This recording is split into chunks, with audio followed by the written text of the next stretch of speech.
memiliki pondasi dasar. Siapa yang membangun agamanya di atas pondasi ini, maka dijamin dia pasti tidak akan pernah ragu tentang kebenaran agama ini. Satu pondasi, saudaraku, kalimat sederhana, keyakinan. Ini pondasi dasar agama kita. Kalau setiap orang muslim di antara kita, baik lahir dalam keadaan Islam, atau dia baru menganut Islam, atau baru mungkin mau menerapkan Islam, kemudian dia bangun pondasi agamanya itu, bangunan tiang-tiang agamanya di atas pondasi keyakinan, maka pastikan keadaan Anda seperti beberapa orang yang akan saya berikan contoh berikut ini. Saudaraku, kita akan mulai, dan sebaik-baik contoh adalah para salaful ummah, di antara sahabat dan tabi'in. Karena sahabat ini orang-orang yang turun wahyu kepada Nabi Muhammad SAW dan mereka menyaksikannya. Bahkan banyak ayat Al-Quran yang turun itu disebabkan karena kejadian yang sedang terjadi di kehidupan para sahabat. Kita lihat misalnya Khulafaur Rasyidin. Apa yang membuat pondasi yang sangat kuat dalam kehidupan dan agamanya Abu Bakar radhiyallahu anhu? Saya beri contoh, saudaraku. Pada saat terjadi dalam hadis Bukhari tentang Isra dan Mi'raj, Nabi kita Muhammad SAW setelah melakukan perjalanan Isra Mi'raj yang jauh sekali, Mekah Palestina perjalanan sebulan, belum lagi Mi'raj ke langit dengan beragam macam kejadian yang luar biasa di sana. Ketemu dengan ruhnya para nabi-nabi di setiap tingkatan langit, kemudian belum lagi sampai di Sidratul Muntaha, kemudian melihat cahaya Allah Subhanahu wa taala, kemudian menerima perintah salat, kembali lagi ke Palestina, kemudian kembali lagi ke Mekah dalam perjalanan satu malam. Pada saat Nabi SAW pulang ke Mekah dan sudah terbit matahari, dalam hadis Bukhari dijelaskan Nabi kita Muhammad SAW duduk di depan Ka'bah, masih merenungi kejadian semalam. Ini kejadian yang spektakuler, luar biasa. Sekarang saja, saudaraku sekalian, kalau ada orang yang mengaku siang ini dengan adanya pesawat yang sangat cepat, ya, dia bilang, saya tadi pagi berangkat dari Jakarta ke Paris di Prancis, perjalanannya 17 jam dengan transit, dan dia bilang, siang ini saya sudah kembali dari Paris. Saya yakin kita akan mengatakan orang ini bohong. Dari mana dia bisa melakukan perjalanan 17 jam pergi, 17 jam pulang dalam sekitar 4-5 jam saja? Tidak masuk di akal kita. Spontan kita menolaknya. Bagaimana di zaman itu ada seorang yang buta huruf, nggak bisa baca, nggak bisa nulis, tinggal di padang pasir, lalu mengaku perjalanan sebulan kecepatan tinggi kuda Mekah Palestina itu dengan satu malam, itu pun pulang pergi, belum lagi Mi'raj ke langit.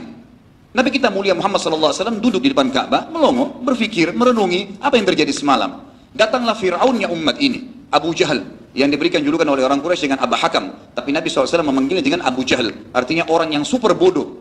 Orang ini datang kepada Nabi SAW lalu mengatakan, wahai Muhammad, apa yang buat kamu melongo seperti ini? Kenapa kamu seperti orang yang bingung? Nabi SAW dengan polos menceritakan kejadiannya. Semalam datang kepada saya Jibril, malaikat yang mulia, membawa burak. Burak itu seekor kuda putih bersayap, kemudian dimanapun matanya memandangkan, ya, atau memandang sesuatu, kakinya sudah tiba di sana. Kecepatan tinggi luar biasa. Tiba di Palestina, lalu kemudian saya sholat di sana, kemudian saya mi'raj ke langit menembus 7 lapis langit. Kemudian saya menerima perintah sholat, lalu saya kembali lagi ke Palestina dan kembali ke Mekah.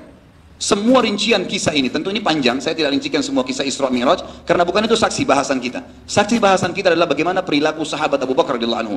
Yang kata Nabi SAW, "Lau wuzina imani Abi Bakar fi kiffah, wa wuzina iman hadil ummah fi kiffah, la rajah iman Abi Bakar."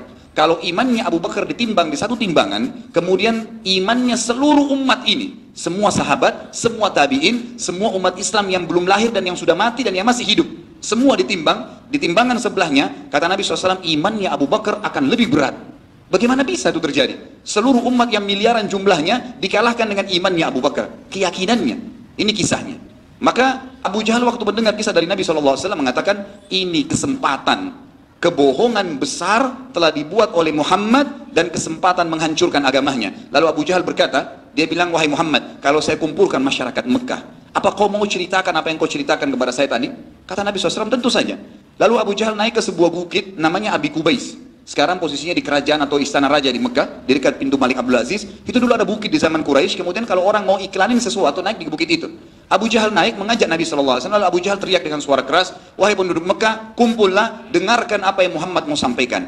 Masyarakat Mekah, setiap kali lihat ada orang naik di gunung Abi Kubais, pasti langsung bertahu ini akan ada iklan. Dan yang mereka lihat Abu Jahal. Abu Jahal ini nggak pernah naik di gunung itu sebelumnya, belum pernah iklanin apa-apa. Dan ini raja mereka. Kemudian di sebelah Abu Jahal ada Nabi Muhammad SAW yang dikenal dengan Al-Amin, yang memang orang yang sangat terpercaya. Semua pada ngumpul, orang-orang kafir Quraisy ngumpul, beberapa sahabat Nabi pun yang sudah beriman ngumpul. Lalu Abu Jahal berkata, Muhammad ceritain silahkan. Nabi SAW sampaikan dengan polosnya, kejadiannya begini dan begitu sampai akhir Isra dan Mi'raj.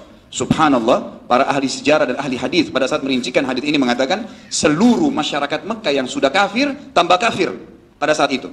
Tambah mengatakan Muhammad benar-benar pembohong nih.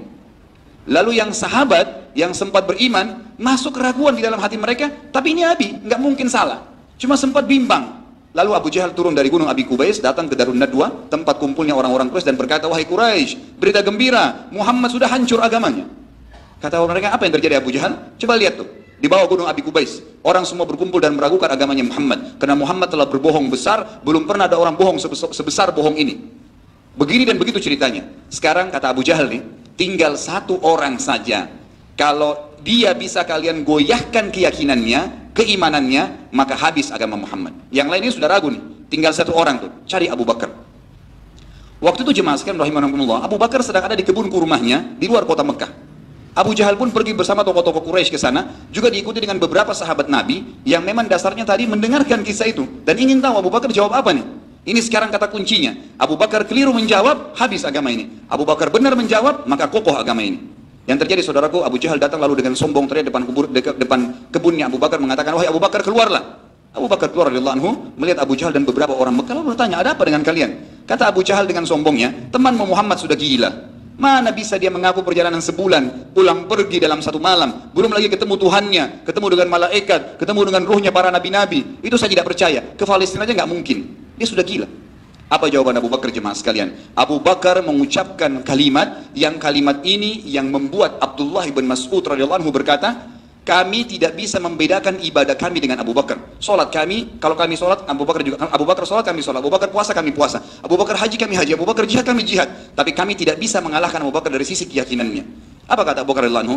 Beliau mengatakan dua riwayat Bukhari. Yang pertama berbunyi, wahai Quraisy, saya telah mengimani apa yang Muhammad dapat dari Tuhannya di bumi ini, di sini, di kota Mekah, tanpa dia ke langit. Artinya ke langit itu lebih ringan. Di bumi saja saya sudah imani. Maka berarti saya tidak ada masalah dengan itu.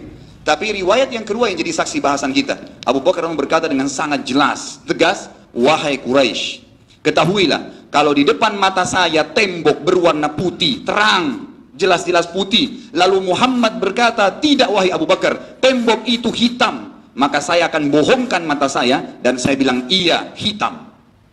Ini keyakinan seorang Abu Bakar tentang kebenaran risalah Nabi Muhammad SAW. Tembok putih jelas depan mata, tapi Nabi bilang enggak, ini hitam, dia akan salahkan matanya. Sampai seperti itu. Orang-orang Quraisy nggak ada yang bisa ngomong setelah itu. Artinya mau dibilang apa lagi kalau Abu Bakar sudah berkata seperti itu. Lalu Abu Bakar memperkuat keyakinan tersebut untuk menenangkan masyarakat Mekah, datang ke bawah gunung Abi Kubais, menerangi Nabi SAW. Nabi pun SAW lagi dikerumuni oleh orang-orang. Lalu Abu Bakar dari kejauhan mengatakan, ya Rasulullah, sampai berita kepada saya, Anda tadi malam sudah Isra ke Palestina dan Mi'raj ketemu Tuhan Anda, dan dia perintah sholat, pulang pergi dalam semalam, benarkah? Kata Nabi SAW, benar wahai Abu Bakar. Abu Bakar mengucapkan satu kalimat sekali lagi meredam semuanya keraguan tentang risalah Nabi SAW. Beliau mengatakan, Anda pasti benar. Anda pasti benar, nggak mungkin salah. Ini pasti benar. Tambah redam pada saat itu. Orang sudah ini Abu Bakar sudah bukan lagi menenangkan diri dia sendiri, menenangkan satu Mekah. Lalu beliau menguatkan dan memastikan kalau Nabi SAW betul-betul utusan Allah. Beliau mengatakan, ya Rasulullah, di Mekah ini ada orang-orang Quraisy yang hafal betul Palestina. Karena hampir setiap dalam satu tahun berapa kali ke sana. Mereka hafal pintu gerbangnya Palestina. Mereka hafal Masjid Aqsa, bagaimana warna temboknya, bagaimana bentuk pintunya, berapa jendela yang ada di sana. Maka Anda, setahu kami, belum pernah melihat Masjid Aqsa, belum pernah ke Palestina. Bisakah Anda ceritakan kepada kami tentang Palestina dan Masjid Aqsa? Dalam hadis Bukhari kata Nabi SAW, lalu Allah membukakan di depan mata saya Palestina dan Masjid Aqsa. Maka saya bisa menceritakan kepada Quraisy bentuk jalanannya, pintu gerbangnya, serta berapa tiang dan jendela yang ada di Masjid Aqsa. Sehingga akhirnya membuat seluruh orang Mekah pada saat itu tidak jadi lagi ragu dengan kenabian Nabi SAW.